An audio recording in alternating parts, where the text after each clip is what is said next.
Thursday. Sam. Even at 11 in the morning, the distant Badlands shimmered from San Kelvig's vantage point on Telegraph Hill, the refracted heat waves licking at the horizon like a campfire. He tugged the bill of his ball cap low over his eyes, then reached for the binoculars and drew them up. Not even noon, 92 degrees, the hottest part of the day still to come, and the blast furnace of August lurking in the near future. Damn, Sam thought. A guy could almost wish for October, and an early snow. Almost. He started his scan from the northeast, as always, where the edge of town eroded into the bend of the highway. A half-mile down the road, a flashing yellow light signaled Williston to the left, Watford City straight ahead, two boomtowns tucked into the folds of scoria far beyond Sam's searching eyes. North Dakota, the Bakken oil formation and all that goes with it. In all his 53 years, Sam had been happy to keep his feet largely in Montana, thank you very much. He'd enjoyed the innate superiority of being a Montanan in a border town. He might well be a farm boy, but at least he wasn't some mud hut dweller from across the line. That kind of self-regard was a product of another time, however. Now the rush was on, and it seemed that every eastern Montana kid with a willingness to work and more than a few shiftless layabouts was being pulled across the border, drawn by oil that never ran dry and the promise of $90,000 a year. It made Sam sick sometimes to think of this. How easily the money flowed out there, and how hard he'd worked throughout his life to make that kind of dough.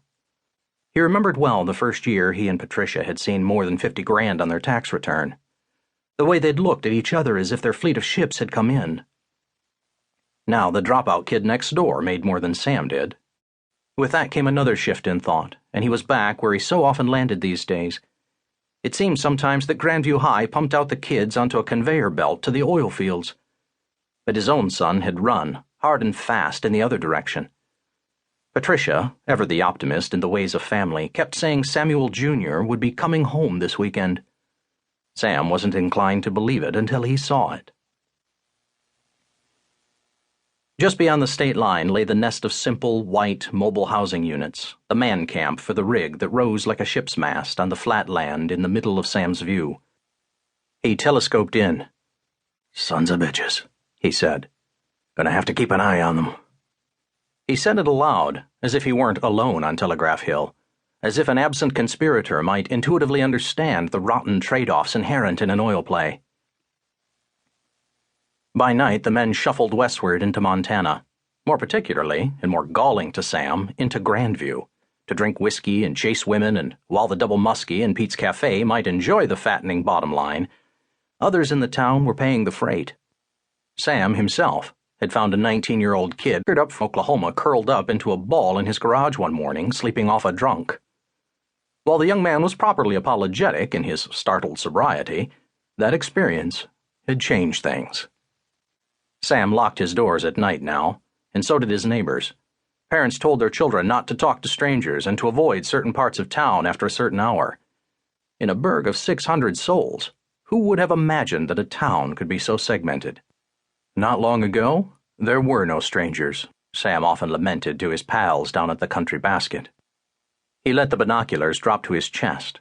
Then he pulled a bandana from his back pocket and wiped his brow. At the farm and feed, before leaving on an early lunch break for this reconnaissance mission, Sam had looked up the 10-day forecast on the office computer and braced himself for the result.